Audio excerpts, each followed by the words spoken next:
Halo guys, assalamualaikum warahmatullahi wabarakatuh. Terima kasih yang udah stay sama channel yang Tisam Official lagi. Semoga kalian selalu sehat. Berkabar kalau untuk kita semuanya. Gimana kabar kalian, sehat? Alhamdulillah Kaisam waras. Masya Allah, Kaisam doakan yang lagi sakit Allah sehatkan. Teman Kaisam yang berjuang di rumah majikan tentunya diberikan kekuatan sampai finish. Teman Kaisam yang bahagia juga tentunya jangan lupa bersyukur. Oke. Hari ini kita bahas apa?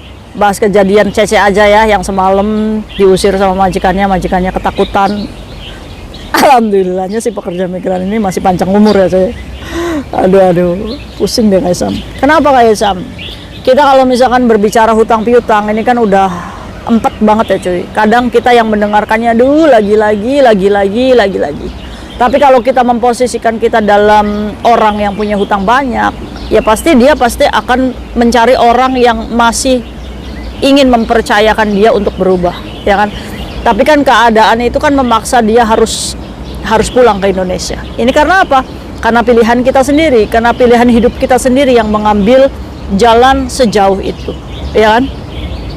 Apakah kayak Tisam salah orang punya hutang banyak di sini, punya hutang bank kecil, bank gede diambilin semua? Apakah mereka salah pinjam sama mereka? Sebenarnya nggak salah sih.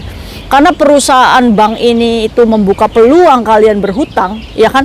Di mana ada kesempatan untuk berhutang saat kita keselepek, saat kita untuk menutup, ya kan? Pasti akan diambil. Ini kan otak kita yang bekerja gimana caranya kita membayar hutang. Padahal kita hutang dari hutang yang bunganya jauh lebih besar. Ya kita ambrem lah cuy, ya kan? Kita keprosok sendiri, kita kejebur sendiri. Mungkin dari kisah ini semoga para rentenir juga mendengar ya, bahwa potensi uang kalian tidak kembali ini gede banget. Maka dari itu nih, bagaimana cara Yatisam ini memerangi rentenir untuk memerangi pekerja migran yang menghutang-hutangkan uang? Kaisam hanya kasih tahu aja, dengan $70 KJRI bisa mengirim pekerja migran ini kembali ke negara asalnya. Nah, sekarang pertanyaannya, walaupun kalian memegang dokumen paspor si anak, potensi uang kalian hilang oleh pekerja migran ini. Lalu timbul nih, ada salah satu rentenir ngomong, ya sudahlah kayak Tisam, nanti saya tagih ke rumahnya, ya kan? Nggak segampang itu kalian menagih hutang cuy. Kalian harus melalui lembaga pengadilan untuk menyita aset atau apa. Nah, yang jadi pertanyaan, kalau kalian menagih si pekerja migran ini ke Indonesia, jaminan nggak keluarganya mampu untuk membayar? Ya kan? Dia bekerja ke luar negeri aja butuh uang gitu. Kita nggak pernah jaminan orang tuanya itu punya uang nggak? Kalau punya uang ya nggak mungkin kita jadi domestic helper, bener nggak? Nah dari sini semoga nih video ini membuka mata para rentenir-rentenir di luar sana. Ingat, kalian jangan menghutangkan 7.000, menghutangkan 10.000, 20 juta kalian cuma modal paspor. Ingat cuy, paspor ini nggak ada artinya kalau KJRI sudah mengeluarkan SPLP untuk pulang ke Indonesia. Rugi kayak Tisam, ya. Untuk itu, Kaisam ingatkan teman-teman kita yang mau berbisnis rentenir, berpikir ulang. Potensi uang kalian gagal bayar ini gede karena orang yang sudah menggadaikan paspor. Itu adalah cara terakhir saat mereka sudah keselepek. Maka dari itu, saya sudah tidak menerima gadaian paspor lagi. Maaf, biarkan dia menanggung konsekuensi untuk determinate majikan. Setidaknya pekerja migran ini masih bisa cari majikan dengan dokumen yang ada. Ngerti nggak? Paham nggak kalian pekerja migran? Jangan gadaikan paspormu karena ini nyawa kamu untuk mendapatkan kesempatan bekerja yang kedua. Kayak Tisam, emang imigrasi itu nggak blacklist kita kalau misalkan kita punya hutang bank. Saat majikan kalian mengirim report, selama kalian ini tidak membuat alasan bantahan ke imigrasi, nggak apa-apa, jalani saja dengan report yang majikan kasih. Majikan tidak bisa memblacklist asalkan kamu harus tetap tunggu visa di Indonesia. Oke? Nah, kapan kayak Tisam visa itu turun? Ya 1 bulan sampai 2 bulan lah cuy ya, kan? Mengkaji ulang. Nah, nanti imigrasi itu pasti akan bertanya, ini ada report majikan begini, bener nggak? Tinggal akui saja ke imigrasi, iya saya masih pengen bekerja dan memohonkan untuk diberikan kesempatan untuk membayar hutang-hutang kamu. Caranya ya berubah. Oke, kisah ini mungkin menjadikan pembelajaran kita bahwa di luar sana itu mengerikan sekali, dan kayak Tisam itu senang sekali sekarang itu banyak orang yang memilih untuk pulang aja ke Indonesia daripada overstay. Nah ini tujuan Kak Isam bikin video supaya kalian yang determinate majikan tanpa paspor, bikin saja SPLP, pulang ke Indonesia, proses ulang dari sana, pindah negara boleh, atau balik lagi ke Hong Kong melalui PT lagi boleh. Jadi jangan pernah mengambil kesempatan untuk kabur karena paspormu nggak ada. Masih ada jalan cuy untuk kamu berproses secara resmi, ya kan? Tanamkan dalam diri kamu, oke, hutang tetap saya bayar. Gimana caranya saya membayar hutang? Saya harus bekerja. Bagaimana saya harus bekerja? Bukan memilih pekerjaan ilegal di sini. Konsekuensinya, kalau kamu overstay nih, ya kabur, tiba, udahlah saya kabur aja lah. Nanti saya overstay, dapat pekerjaan ilegal, gajinya gede, ya kan? Besok kita udah sayun, pulang dari restoran itu tiba-tiba ditangkap. Bayangkan, ya kan? Kita boleh berandai-andai imajinasi seindah mungkin, ya kan? Sayun gaji 15.000, bisa nih bayar hutang segini cuma 2 bulan lunas. Itu kan keserahan kamu aja sebagai manusia yang menganggap sempit. Gampang karena kamu selalu menggampangkan segala sesuatu, ya kan? Sekarang mikir, hidupmu gampang nggak sekarang? Rumit kan? Maka dari itu ikuti aturan aja. Kalau misalkan di Hong Kong bekerja dengan secara legalnya domestic helper, jalani. Walau gaji kamu itu 4.800, ya udah jalani aja per bulan gitu. Susah dibilangin. 4.800 coy, gaji 10 juta itu lebih gede daripada honor pegawai negeri di Indonesia. Kamu tahu nggak, teman-teman kamu yang sarjana, dia honor sebagai PNS, dia gajinya itu nggak lebih dari 2 juta. 1.000 dolar Hong Kong aja teman kamu mampu bekerja di Indonesia. Kamu di sini udah dikasih 10 juta tetap aja kurang aja. Astagfirullahaladzim. Jadi ceramah kayak Tisam lah, 6 menit cuma ceramah aja. Ceritanya kapan kayak Tisam? Gak apa-apa, kayak Tisam hanya mengeluarkan unek-unek kedugalan kayak Tisam.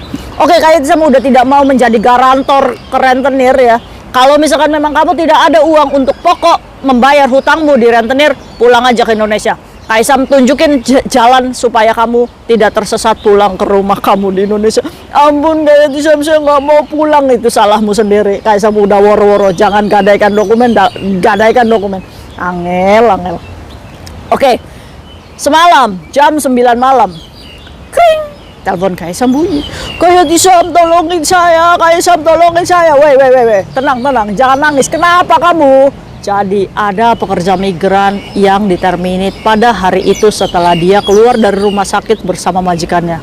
Dia langsung dikembalikan ke agensi karena majikannya mbaknya ini masih punya nafas, cengap-cengap.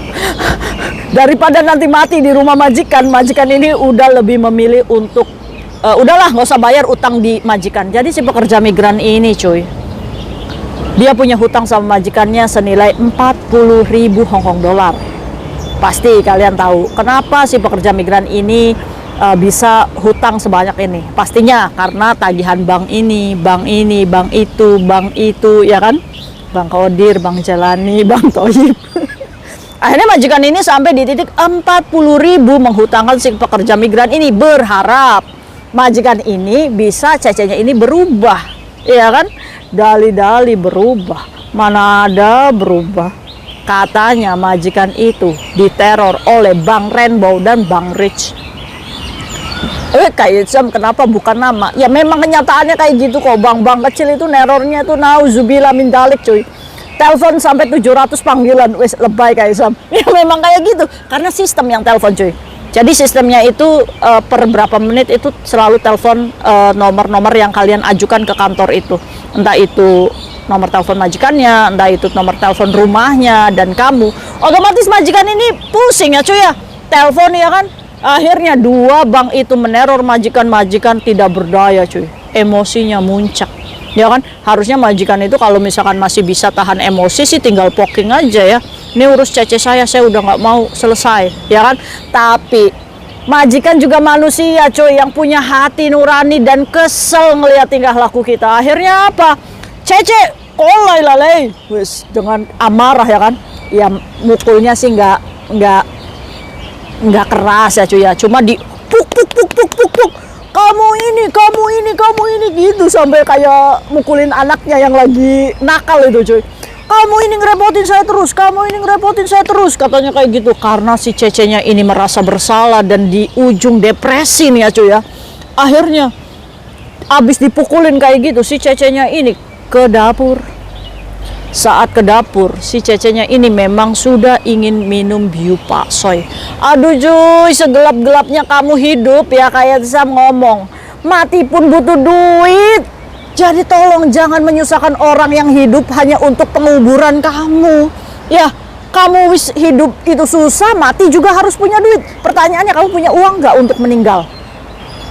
Ya, jadi tanpa berpikir panjang si pekerja migran ini yang tadi dipukulin sama majikannya ke dapur, minum 3 teguk Biu Pak Soy. Glek glek glek. Rasanya apa cuy?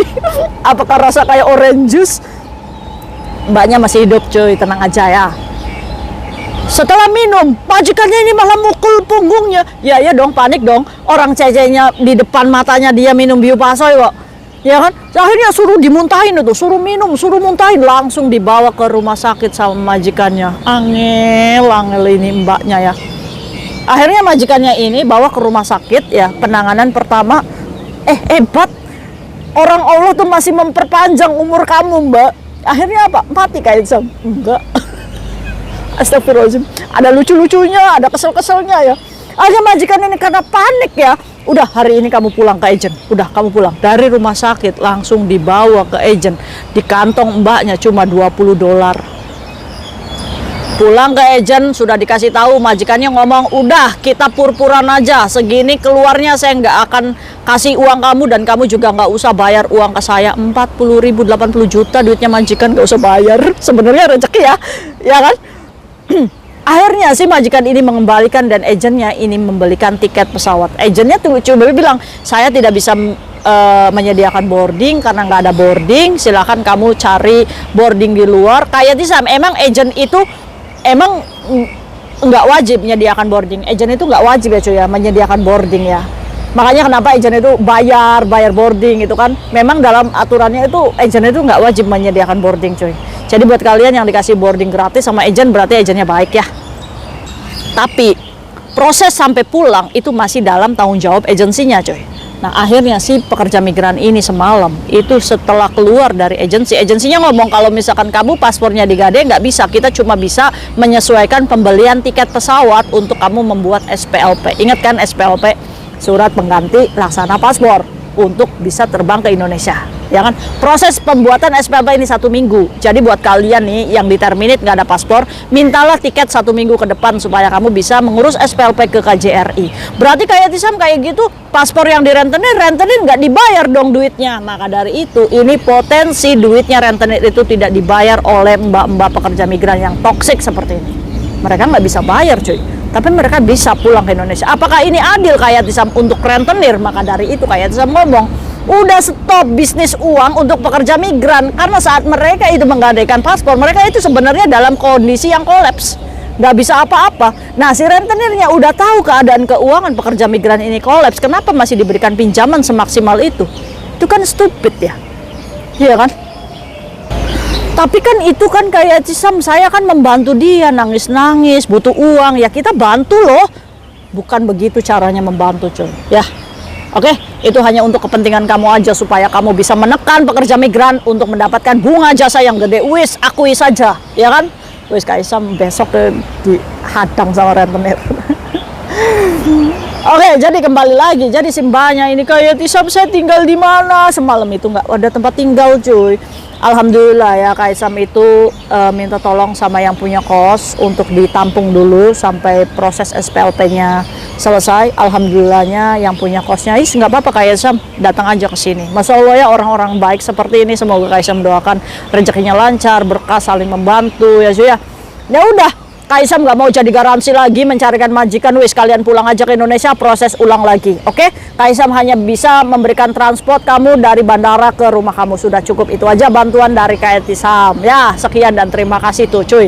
Karena Kaisam udah nggak mau ditipu-tipu oleh buaya kadal air mata kamu lagi. Jadi kalau misalkan ini adalah pilihan hidup kamu, Kaisam hanya pendampingan kamu sampai pulang ke Indonesia. Sepakat? Oke. Oke, jadi siapa yang mau nyusul mbaknya untuk pulang ke Indonesia, alhamdulillahnya agennya sudah membelikan tiket nanti di tanggal 4 ya. Sekarang Kaisam sudah mengarahkan dia ke polisi dan harus ke KJRI. Jujur kalau paspornya digadai, ya setelah itu mbaknya terbang di tanggal 4 pulang ke Indonesia. Udah, selama ini Kak Isam dia tinggal di mana ya, nanti Kak Isam sediakan ya. Itu bentuk support Kak Isam ke mereka supaya mereka nggak sedih, nggak punya tempat tinggal, ya kan? Aduh pusing nih. Jadi buat kalian nih yang paspornya mau digadaikan, pikir ulang lagi. Buat kalian yang sudah digadaikan, cepat ditebus dari gaji 2 bulan kamu ke depan. Tagih, ambil paspormu, kamu gaji bulan depan misalkan ada 8.000, kalau misalkan kamu hutangnya 7.000, kamu ngomong, majikan saya butuh paspornya hari ini, saya cuma punya uang segini, tolong kembalikan. Kalau misalkan nggak bisa dikembalikan, kamu boleh poking, karena kalau misalkan di atas nilai pokok, kamu bisa poking untuk ambil dokumen kamu. Kecuali nilai utang kamu 7.000, kamu cuma 5.000, poking, itu nggak ada gunanya, nggak moyung. Nah, buat kalian yang masih berbohong sama majikan dengan tekanan-tekanan bank, silakan jujur sama majikan, kita pasrahkan ke majikan bagaimana baiknya. Oke? Jangan gali lubang tutup lubang lagi cuy. Oke, belajar dari kisah ini, mbaknya alhamdulillah sudah tercover. Dan semoga tidak ada mbak-mbak seperti ini lagi, diusir, nggak punya duit, cuma $20. Gimana coba hidup kita ke depannya? Selama kamu masih bisa memperbaiki, perbaiki mulai saat ini. Oke? Aduh, itu ceritanya drama hidup seperti drama Korea ya cuy ya. Ya mungkin itu kisah yang bisa Kaisam bagi untuk kalian. Semoga bermanfaat. Jangan dicontoh. Ingat, terus saja berharap kalau ada kesempatan. Ya mungkin aja di negara lain kamu bisa lebih sukses, ya kan? Iya, jadi jangan berburuk sangka terhadap pemilik rezeki. Minta sama Allah, ya Allah, mudahkan jalannya. Amin ya rabbal alamin. See you next video. Bye bye. Assalamualaikum warahmatullahi wabarakatuh. Bye.